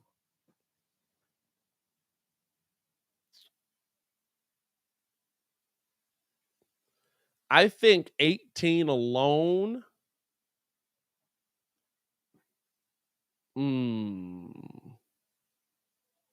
Let me think about this. Because I'm trying, right? Because if you're doing that, you're sending them to a team that is rebuilding. You're sending them to a team that you feel like is young and starting over and trying to figure it out. A trade of Kobe White in 18 probably could get you Christian Wood and maybe Dennis Schroeder back. You know what I'm saying? Like, there's a lot you could do with a trade of 18, but adding Kobe White into that adds a different dynamic of it. And so it would be interesting to see. But I think 18 alone, you're trading that to a struggling team like that. You might be able to trade with OKC and maybe get a shooter out of there or something. See if you can get Lou Dort back. I don't Let me see. Good answer, Pat. Puerto Rico is beautiful this time of year. Shout out to Puerto Rico, man. There's a cold restaurant for you to take her to in Italy. There's a lot of restaurants in Italy, my boy. Let me see. Questions. Let me get them.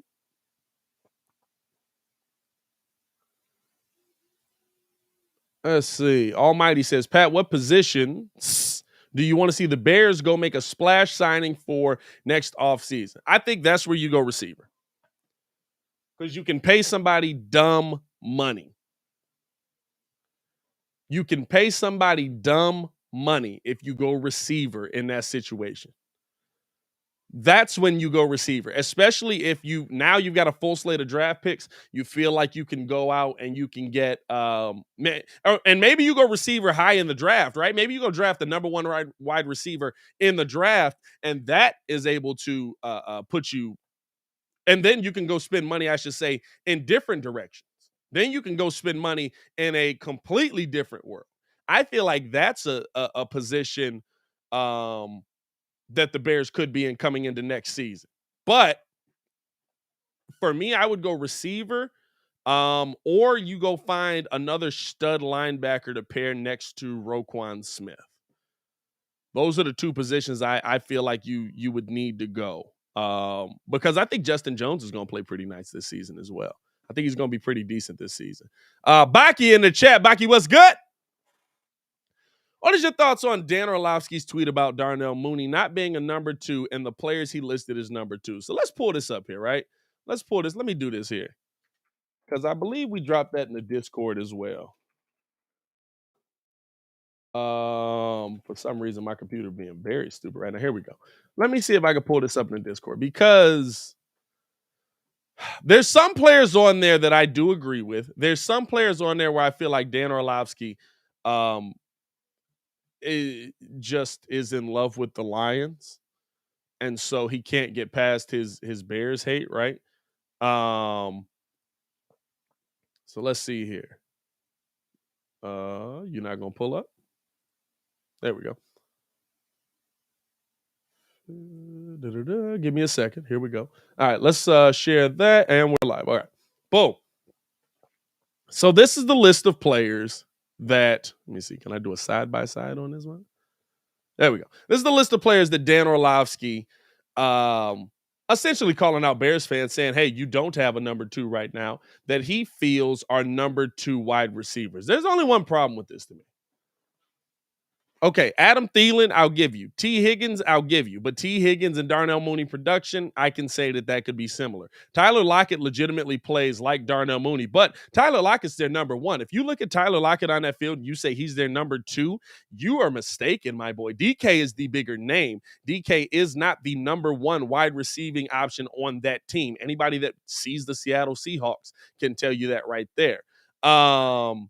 Chris Godwin, in a sense, if Antonio Brown is there all season, is probably the 3 on that team. But Chris Godwin's a good one. He's just a really good number 2 wide receiver. Michael Gallup kind of became the 1 on that team. I mean, if you watch that, like he somewhat became the 1 on Dallas as well. And just because this is a list of the best number 2s in the NFL does not mean Darnell Mooney isn't a number 2. And as a matter of fact, it doesn't mean that Darnell Mooney can't play. This list is filled with guys that at one point people said were not that guy. Right? Like, was Tyler Lockett that guy instantly? Is T. Higgins that guy instantly? Adam Thielen was that guy for like all of an hour, and they instantly replaced him, right? Like, yeah, they're the best of the best. You're naming the best of the best. Do we have the best of the best on this team? No. Anybody with eyeballs could see that. Anybody with eyeballs could see that we don't have the best of the best in this receiving core. But you're saying that you saying this is essentially saying the Bears, Darnell Mooney can't become a great player in this NFL. or hasn't done things that equal out number 2 wide receiver production in this NFL. And that's just not true. He's absolutely put up numbers of a number 2. Like, we can just see that. So I feel like it was, I don't know, I don't want to say an unintelligent thing to say, but maybe just a bad take. You know what I'm saying? To me, that's just a bad take. I'm not saying that Darnell Mooney's going to be a great number 1 either. But I'm also not going to limit him as a player. And Darnell Mooney's production absolutely would say that he's a number 2 at a minimum wide receiver. And here's the part that Dan doesn't take into account. Adam Thielen. Let me put the tweet back up. This is the part that Dan Orlovsky to me, right? Like, I get the tweet. I get why he's saying it. But this is the part that he doesn't take into account. How many quarterbacks did Adam Thielen have throwing to him? 1. Just 1. T. Higgins all season. How many quarterbacks did he have throwing to him? 1. Michael Gallup. How many quarterbacks did he have throwing to him? 1. Mike Williams. Chris Godwin. 1. You know what I'm saying? Tyler Lockett had 2 because of a Russell Wilson injury. But if we're being 100% honest, Darnell Mooney had to adjust to 3 quarterbacks last season. Not because of injury, but because Matt Nagy had no idea what he was doing and just kept flip-flopping guys in there. I get the take. I get why you would say Darnell Mooney's not at the level of these guys. These guys are the best in the league, although Tyler Lockett's clearly their number 1. Mike Williams, Keenan Allen. Keenan Allen's their number 1. I give you that one. But all of these guys had consistency and continuity. Darnell Mooney put up really good numbers with 3 dudes throwing to him, one of which had no idea how to play in the NFL. The second had no protection and was slow. And the third didn't want to be in Chicago.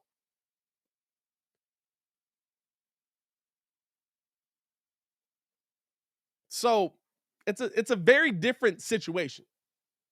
And I can't say that you can look at Darnell Mooney's production last season and say that it's 110% on Darnell Mooney. There's a game where Justin Fields got sacked 9 times and never threw the football, essentially. I get the take, Dan. But let's also look at what happened. That's all I ask. And look, I get it. I get it. The national guys don't always watch everything that happened. Why would they? It's the same argument I've had with Stephen A. Smith. It's the same argument I've had.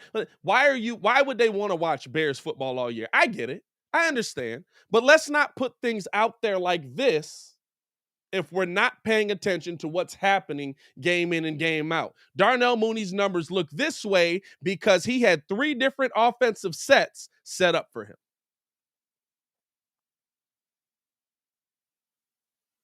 They weren't running the same plays with Justin that they were running with Andy, that they were running with Nick.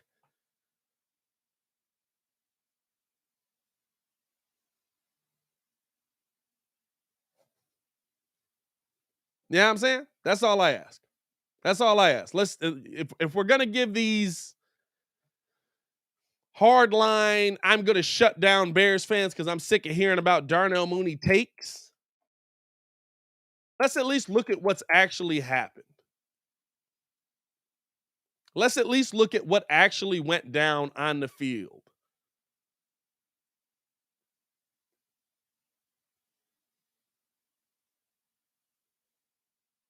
That is funny. Baki, shout out to Baki, man, sending this tweet. Puts up the production between Mooney and Evans. Let's see. That kind of cut it off there. Hold on, I'll go to this one. Bow. Yeah. 1,035 yards, 81 receptions. Both 13 yards per game, 14 yards per game. Mike Evans had more touchdowns. Again, continuity. Again, continuity. Literally, Darnell Mooney and Mike Evans were the same player. And Mike Evans had a goat throwing to him. Come on. Come on. A little bit of research, dog. That's all I ask. A little bit of research goes a long way. A little bit of research goes a long way. I'm not saying that it's a poor take. Yeah, I guess I kind of am. I guess I kind of am. You got it. And that's the one thing about doing this show, bro. Like I really try hard to not have hardline opinions on stuff that I don't watch. Y'all hear me when I'm talking about these player breakdowns. What do I tell y'all every time? I don't know what this dude is. No clue who he is. If we had more people that said, I don't know, you would have less people that get cooked on TV. You just would.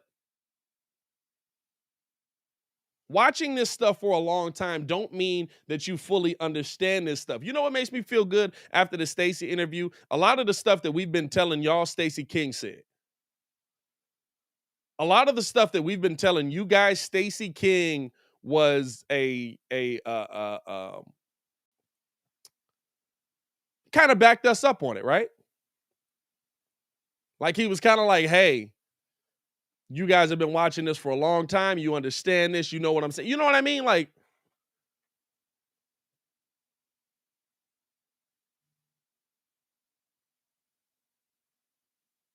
there's a difference in understanding what's happening and saying something because you feel like you have to have an opinion on it.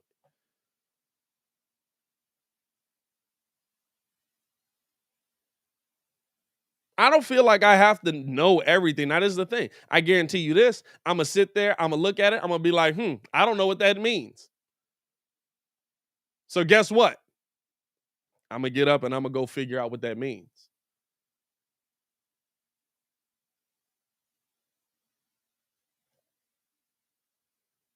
That's the big thing for me. That's the one thing that I look at for me. What we got in the chat? What do we got in the chat? Any more questions in here? Did I get everybody question? Let's see. Mr. Classic himself. And listen, I'm not comparing. I see some people saying you can't compare Darnell Mooney to Mike Evans. I'm not comparing Darnell Mooney to Mike Evans. What I'm saying is that like a lot of these guys put up great production with one quarterback throwing to him. Darnell put up similar production with three.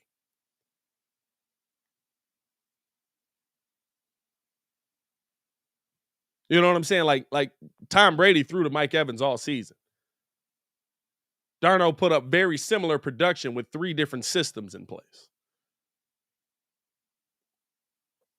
So you got to look at that as well. Let's go to Rodney. Rodney Heading says, since we have ex-Packers in the building, can we at least compete with them next season? Here's something interesting that I want Bears fans to think about, right? Bears fans, I keep saying this, Bears fans are coming in with the mindset that we're going to be the same team last season. We're going to be the same team we were last season because the same players are in the building. That's not the case. It's about having guys that are competent and understand what they're doing. We have guys that at a minimum seem competent. Do they understand what they're doing? We're going to see. But at a minimum, right, they all come from organizations that showed competency. They all coached at a level successfully before they came into this position. The Colts had one of the best defenses in the NFL. The Packers had one of the best offenses in the NFL. Now, Luke Getsy has never been an OC. I think this is a little bit of a, he's quarterback's coach. We're going to see what that is. He may be in over his head.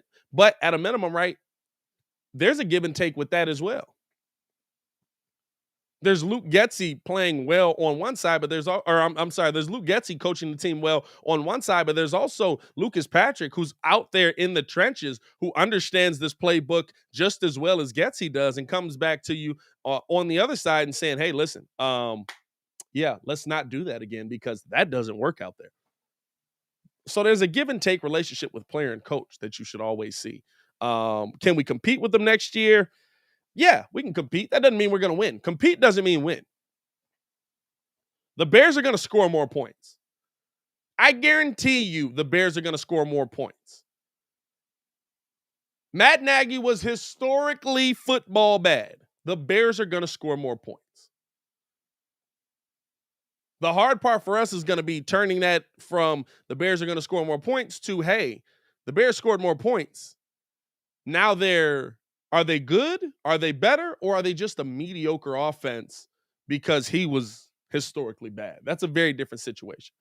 In the words of The Tape Never Lies, Matt Nagy is a shoe salesman. I got to get them boys on here, man. I do love the boys over at The Tape Never Lies. I'll be watching that. That's how I be sounding smart sometimes. What else we got? Questions. I love it. We're going to finish the show out on questions, man. We got 8 minutes left. Drop your questions. Anything you want to know about me, about the show, about what you want to hear on the team, stuff like that. Levante asks, do you think the Chiefs and coach franchise tag Orlando Brown and Quentin Nelson, respectively, potential Bears players? I don't know. That's a situation for me where it's so wait and see. And even if you were going to do it right, are you going to do it now? I wanted Orlando Brown. I really wanted Orlando Brown. I thought he re-signed, though. I thought Orlando Brown re-signed a contract. Let me double check that. I thought Orlando Brown had re-signed. Because I remember I was like, go get him. And then they were like, oh. Orlando Brown Jr. Okay, so they've just now begun extension talks. So it seems like they are planning on signing him, trying to get this contract shored up. But we'll see with that. They've just started the talks, so hopefully. But no, listen, I'd take either of them. I'd love either of them. We need the help. But hopefully, right, this is the thing. You're hoping that you don't need the help. This is all based on, like, we're coming into this with the expectation that, oh, these guys aren't going to be able to play. These guys are going to struggle, blah, blah, blah. But you also have to go into it and say, hey, they haven't really had an opportunity to show me anything because they had a dunce at the head coach position. Let's see if we can figure this out. Let's see if this kid can actually play. I think Tevin Jenkins can play football. The biggest concern with Tevin is he going to be healthy enough to play football? You know what I'm saying? Shay asks, do you think Joakim Noah is one of the greatest Chicago Bulls centers in history? Top 5. Right? Talking A-Train, Grant, Rodman,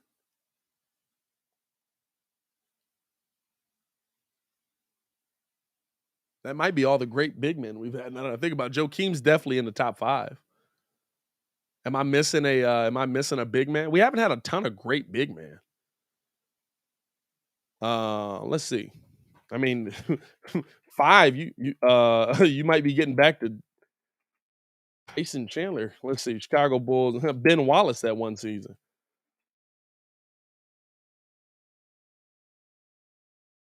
The mind said Dave Corzine.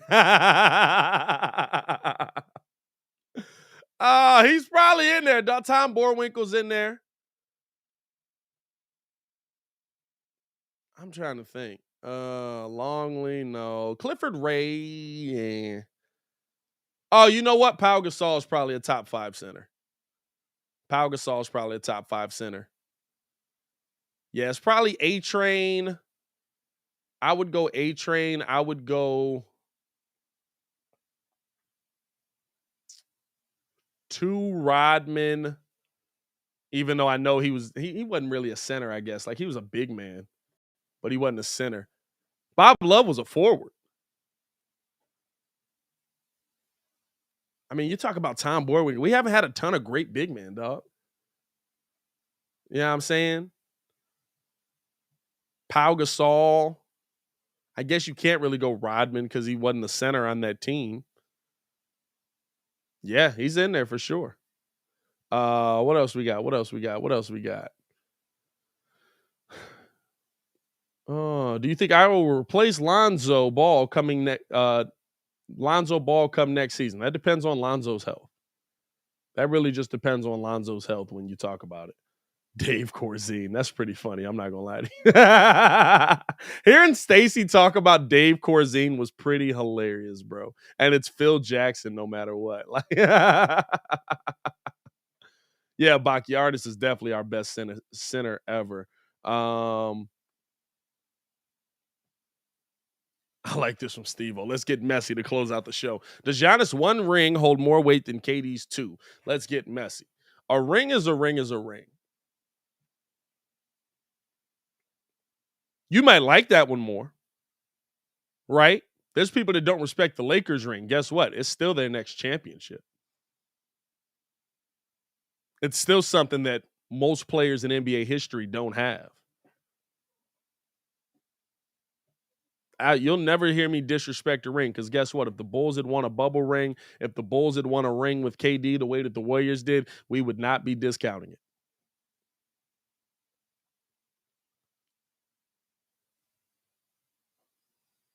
You'll never hear me discount a championship because I want one. You'll never hear me discount a championship.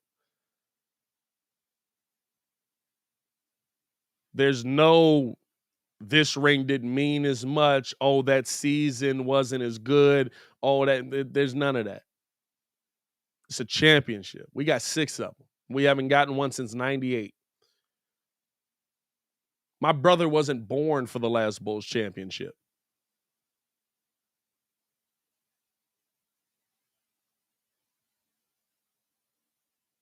If we had won a bubble ring, we'd be beating our chest just as loud as Lakers fans are.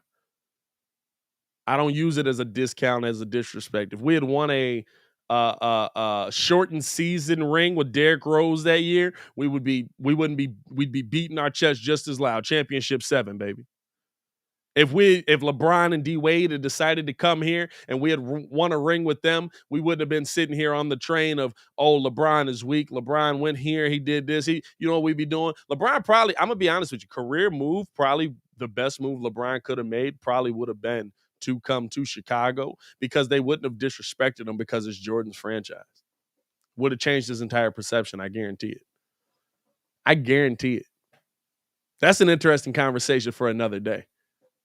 That's an interesting conversation for a whole other day.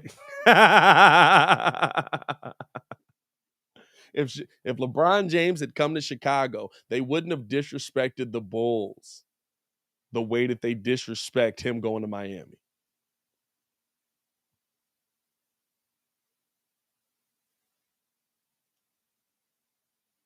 And that's our show, man. Appreciate y'all for tuning in and rocking with us, man. Shout out to Shay, man. Shay, you said you sent me a DM. We'll get that mug over to you, my boy. We appreciate y'all for tuning in and rocking with us. As always, man, hit that like button, subscribe to the page. We do talk Chicago sports daily on this channel. We will have a video dropping at 5, so be on the lookout for that. I mean, honestly, like the support you guys have shown has been awesome. Like I said, 15,000. Hold up. 15,000.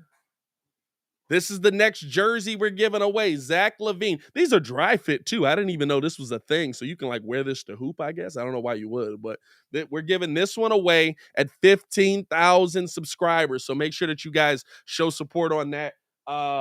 Let people know about the Daily Show, man. We love the word of mouth approach. If you guys tweet at us, we'll usually retweet you. I ain't gonna lie. I ain't doing a whole lot of the debate thing on Twitter, the back and forth, because I'm not typing out a full argument. That's why I have the chat, so that when y'all come here, I can enunciate my point. I see much trying to go at me for like a lot of my comments and stuff on Locked On Bulls and stuff on the Twitter side. And I'm like, bro, I'm not debating you. First off, you got like 6 subscribers, 6 followers. Like, get out of here, bro.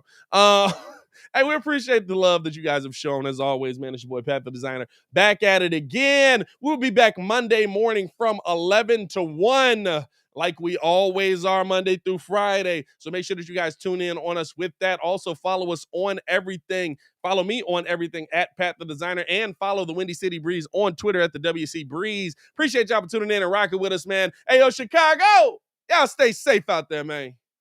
Peace.